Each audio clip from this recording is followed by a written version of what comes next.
तो स्वागत है आपका हमारे YouTube चैनल में। आज हम लोग पढ़ेंगे अंतर्राष्ट्रीय सम्मेलन। तो अंतर्राष्ट्रीय सम्मेलन में हम लोग देखेंगे कोप 28 संयुक्त राष्ट्र जलवायु परिवर्तन शिखर सम्मेलन 2023। ठीक है, तो कोप 28 संयुक्त राष्ट्र जलवायु परिवर्तन शिखर सम्मेलन 2023 30 नवंबर से 12 दिसंबर तक दुबई में संयुक्त अरब अमीरात में संयुक्त राष्ट्र जलवायु परिवर्तन शिखर सम्मेलन यानी United nation climate change conference 2023 का आयोजन किया गया। तो आपको यहाँ पे ध्यान ये रखना है कि ये कहाँ किया गया, तो कहाँ किया गया, दुबई में। और ठीक कौन सा है, तो कोप 28 है। अब इस चीज़ को जरूर ध्यान रखिएगा, ठीक है। तो ये क्वेश्चन आपका पीसीएस में आ सकता है। आधिकारिक रूप से यूएनएफसीसी के पक्षकारों के सम्मेलन का 28वां सत्र कोप 28 था। ठीक है, तो इसको आप क्या ध्यान रखेंगे, इसको शॉर्ट फॉर्म में क्या बोलेंगे, United nation climate change, United nation change climate change conference. ठीक है, तो इस चीज़ को ध्यान रखेंगे। आगे हम लोग पढ़ेंगे सुल्तान अहमद अल जाबेर। सुल्तान अहमद अल जाबेर को दुबई में आयोजित होने की अध्यक्षता सौंपी गई। तो इसके अध्यक्ष कौन थे, सुल्तान अहमद, ठीक है, अल जाबेर। आगे हम लोग देखें कोप 28 ऐतिहासिक कह रहा क्योंकि सम्मेलन में पेरिस समझौते के तहत परिवर्तन को संबोधित करने के लिए वैश्विक प्रयासों के प्रथम वैश्विक स्टॉक टेक पर सहमत बनी। तो आपको यहाँ पे दो चीजें ध्यान रखनी है कि कोप 28 ठीक और किससे सम्मेलन है, पेरिस समझौतों के जो जलवायु परिवर्तन पेरिस समझौता हुआ था, ठीक है, तो उस पर यह कथन आ सकता है आपका आईएएस में। ठीक है, तो पेरिस समझौते के तहत वैश्विक प्रयासों के प्रथम वैश्विक स्टॉक टेक, ठीक है, पर सहमत बनी। अब आपको वैश्विक स्टॉक टेक क्या है ये आपको भी पता चलेगा। ठीक है, वैश्विक स्टॉक टेक एक ऐसी प्रक्रिया है जो देशों हितधारकों को पेरिस जलवायु परिवर्तन समझौते के लक्ष्यों को प्राप्त करने की दिशा में सामूहिक प्रगति के आकलन में सक्षम बनाती है। तो ठीक क्या है, अब वैश्विक स्टॉक टेक क्या है, एक ऐसी प्रक्रिया है, कैसी, एक ऐसी प्रक्रिया है जो देशों या हितधारकों को पेरिस जलवायु परिवर्तन समझौते के लक्ष्यों को प्राप्त करने या सामूहिक प्रगति का आकलन करने के लिए सक्षम बनाती है। तो बस इस चीज़ को ध्यान रखिएगा, सक्षम बनाती है किसके, जो समझौते हुए थे पेरिस में, ठीक है, जलवायु संबंधित। तो जो देश उसको लक्ष्यों को पाना चाहते हैं तो उनका आकलन करने के लिए या उनको पाने के लिए सक्षम बनाती है। तो यह ध्यान रखिएगा स्टॉक टेक। वैश्विक ग्रीन हाउस गैसों के उत्सर्जन में 19 के स्तरों की तुलना में 2030 तक 43% कटौती करनी होगी। तो ये आप जरूर ध्यान रखिएगा कि 2030 कितना लक्ष्य गया है, 43%, ठीक है। और वैश्विक तापमान को सीमित किया जा सके कितने, 1.5 सेंटीग्रेड तक। हम जिन पे गोला कर रहे हैं इन पे थोड़ा आप दिमाग पे ज़्यादा जोर दे दीजिएगा और आपको सब चीज़ें नॉर्मली हो जाएंगी। हम लोग डिटेल में पढ़ रहे हैं, न्यूज़पेपर नहीं पढ़ते हैं तो पूरा न्यूज़पेपर थोड़ा याद रखते हैं, जो इंपॉर्टेंट होता है वही दिमाग में रहता है। तो आप मान चलिए आप सुबह का ये न्यूज़पेपर पढ़ रहे हैं, ठीक है। आगे हम लोग देख लेते हैं। तो अभी हम लोगों ने ये पढ़ा कि 2030 तक 43% की कटौती करनी होगी किसमें, ग्रीन हाउस गैसेस में, और जो टेम्परेचर होगा ये 1.5 तक बढ़ने तक ही सीमित रखना पड़ेगा।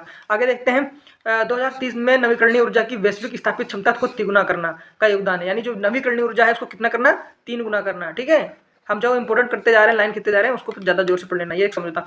2030 में विश्व की स्थापित नवीकरणीय ऊर्जा उत्पादन क्षमता को न्यूनतम 11,000 वाट तक पहुंचाने का लक्ष्य गया, यानी 2000 जो है नवीकरणीय ऊर्जा का उत्पादन की क्षमता कितनी, 11,000 जीबी वाट। ठीक है, आगे हम लोग देख लेते हैं, पढ़ते चलते हैं, सिर्फ एक तरफ से रीडिंग करते हुए चलते हैं, देखते हैं हम लोग कितना अपने दिमाग में कैप्चर कर पाते हैं। ठीक है, 2030 तक प्रत्येक ऊर्जा दक्षता सुधार की वैश्विक औसत दर 2 से 4% अधिक करने का भी आह्वान किया गया है। तो 2 से 4 का की दक्षता सुधार की वैश्विक औसत दर, ठीक है, ऊर्जा दक्षता सुधार की 2 से 4% करनी है। ठीक है, ये भी एक ध्यान रखना। ये छोटे छोटे जो कथन है ये आपको आईएएस में आ सकते हैं। विश्व की देखरेख में एक क्षतिकोष बनाया गया है जिसकी प्रतिबद्धता 2027 द्वारा मिस्र से की जा चुकी थी। तो 2000 अब देखो कोप 27 कहाँ हुआ, मिस्र में हुआ, कहाँ हुआ, मिस्र में। और वहाँ क्या बनाया गया था, हानि एवं क्षतिकोष। ठीक है, जो भी हानि होगी, जो भी क्षति होगी, तो उसका एक कोष फंड बनाया गया है और उसमें सब देश जो होंगे वो सब उसमें पैसे डालेंगे जो जिसके हैं वो समझौते भी इन्होंने वो किया है। जलवायु परिवर्तन के प्रतिकूल प्रभाव से जूझ रहे विकासशील देशों को मुआवजा देने के उद्देश्य से इस कोष की स्थापना की गई है। अब किससे, विकासशील देश, कैसे, विकासशील देशों को मुआवजा देने के उद्देश्य से इसकी स्थापना की गई है। ठीक, अब हम लोग पढ़ लेते हैं कोप के बारे में। कोप के बारे में आगे हम लोग पढ़ते हैं कोप 28 के लिए वैश्विक शीतलन प्रतिज्ञा यानी ग्लोबल कूलिंग प्लेज, यानी सब लोगों ने वैश्विक शीतलन प्रतिज्ञा ली है। ठीक, इसके हस्ताक्षरकर्ता क्रम 66 राष्ट्रीय सरकार है, 66 राष्ट्रीय सरकार 66। ठीक, जो वर्ष 2050 तक 2022 के स्तर सापेक्ष स्तर पर सभी क्षेत्रों में शीतलन संबंधी उत्सर्जनों में न्यूनतम 68% की कटौती करने के लिए कार्य करने के लिए। अब देखो इसमें सीधा समझ लेना है आपको क्या है कि वैश्विक शीतलन प्रतिज्ञा क्या है। ठीक है, तो क्या है, 66 सरकारें हैं, इन्होंने 2022 के मुकाबले 2050 तक इनने कहा है कि हम जो गैसें उत्सर्जित होती है उनमें 66% तक की हम क्या करेंगे, मिलकर कार्य करके इसकी कमी कर देंगे। ठीक है, तो ये आंकड़े ध्यान रखने हैं। बहुत चीज़ें पढ़ गए हैं, आप बहुत चीज़ें याद हो गई आपको। अब यदि कोप 28 आएगा तो हमें पता है आप क्वेश्चन बना ले जाएंगे। ठीक है, 28 में घोषणा की गई परमाणु ऊर्जा क्षमता को 50 तक बढ़ाकर 3 गुना किया जाएगा। अब देखो यहाँ पे एक बात है, परमाणु ऊर्जा क्षमता को 2050 तक बढ़ाकर कितना करना है, 3 गुना करना है। ठीक है, आगे आगे हम लोग देख लेते हैं COP28 के दौरान आयोजित वैश्विक जलवायु कार्यवाही शिखर सम्मेलन, ठीक है, वर्ल्ड क्लाइमेट एक्शन समिट, प्रधानमंत्री नरेंद्र मोदी ने हिस्सा लिया। ठीक है, नरेंद्र मोदी ने हिस्सा लिया। आपके पूछता है किसने हिस्सा लिया, तो भारतीय प्रधानमंत्री नरेंद्र मोदी ने इस चीज में हिस्सा लिया। ठीक है, आगे आप लोग देखिए, यह सम्मेलन 1-2 दिसंबर को आयोजित किया गया। ठीक है, भारत 2028 में आयोजित होने वाले COP33 की मेजबानी की पेशकश की गई। आप देख लीजिए कितनी बढ़िया बात आई है यहाँ पर कि 2028 में जो COP का 33वां सम्मेलन होगा वो कहाँ होगा, भारत में होगा। ठीक है, UNFCCC के हस्ताक्षरों में पेश की इसकी स्वीकृति प्राप्त हो जाती है तो यह 2002 के बाद दूसरा COP होगा जिसका आयोजन भारत में किया जाएगा। अब देखो यहाँ पे बहुत बड़े कथन है, ये दोनों कथन बहुत याद रख लीजिएगा। ठीक है, एक कथन ये 2002 में एक आयोजन हो चुका है COP का और इसके बाद दूसरा आयोजन किया जाएगा। ठीक है, यानी हम 2002 याद रखेंगे और 2028 यानी 26 साल बाद। ठीक है, अभी सहमति मिलनी बाकी है। तो COP28 प्रधानमंत्री मोदी ने ग्रीन क्रेडिट पहल का शुभारंभ किया। अब ध्यान रखिएगा, ये भाई भारतीय प्रधानमंत्री ने किया है तो हम लोग याद रखेंगे ग्रीन क्रेडिट पहल। अब हम लोग देख लेते हैं ग्रीन क्रेडिट पहल क्या है। ठीक है, आगे हम लोग देखते हैं, यह पर्यावरण के लिए जीवन शैली लाइफ स्टाइल फॉर एनवायरनमेंट, ठीक है, अभियान के तहत भारत सरकार की एक पहल है। यानी अब पर्यावरण भी लो तो लाइफ स्टाइल लेकर चलो। ठीक है, यूनिसेफ एप जनरेशन अनलिमिटेड द्वारा भारत सरकार एवं वन जलवायु परिवर्तन मंत्रालय के सहयोग से 8 दिसंबर 2023 को दुबई के COP के दौरान ग्रीन राइजिंग पहल, ठीक है, ग्रीन राइजिंग पहल का शुभारंभ किया गया। अब देखिए, एक ग्रीन क्रेडिट पहल, एक ग्रीन राइजिंग पहल, बस क्रेडिट राइजिंग ये सब मोदी जी थे ना, कहते हैं सब लोग न्यूज़पेपर वाले में विपक्ष लोग कहते रहते हैं मोदी जी जो बहुत क्रेडिट लेते रहते हैं। जहाँ क्रेडिट की बात है समझना कि भारत के क्रेडिट भारत ले रहा था। राइजिंग इंडिया राइजिंग भी कर रहा है। ठीक है, तो इस पहल के उद्देश्य से विश्व भर में युवाओं को विभिन्न हरित भागीदारी करने तथा अपने आप को जलवायु परिवर्तन के प्रभाव से अनुकूल बनने के लिए प्रोत्साहित करता है। तो मोदी जी देखो युवाओं को बहुत समर्थन करते हैं ना, तो वही बात है कि युवा लोगों को उन्होंने एक पहल की है कि हमारे जो भारत के युवा लोग हैं ये पहल करेंगे, जैसे ग्रीन क्रेडिट पहल में और ग्रीन राइजिंग पहल में। ठीक है, तो ये इसको याद करने के लिए ध्यान रखिएगा।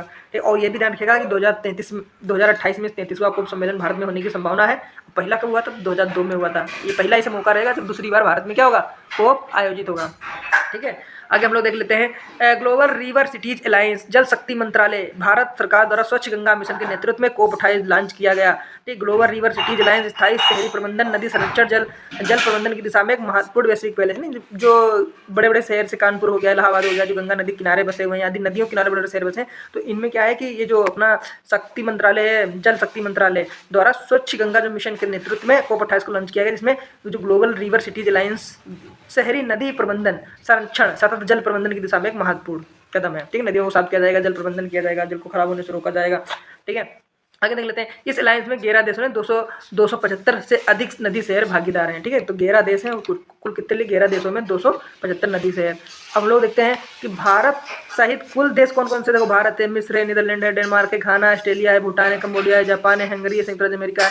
ठीक है, तो इस तरीके से देश है। 16 नवंबर 2023 को संयुक्त अरब अमीरात द्वारा COP28 से पूर्व विश्व के सबसे बड़े एकल साइट सौर ऊर्जा संयंत्र Al Dhafra solar photovoltaic independent power project का उद्घाटन किया जाए। अब देखो, जो संयुक्त अरब अमीरात में ही दुबई में जो हो रहा है COP28, तो उसके उद्घाटन से पहले ही विश्व के सबसे बड़े एकल साइट सोलर ऊर्जा संयंत्र, उसका नाम है Al Dhafra solar photovoltaic independent power project.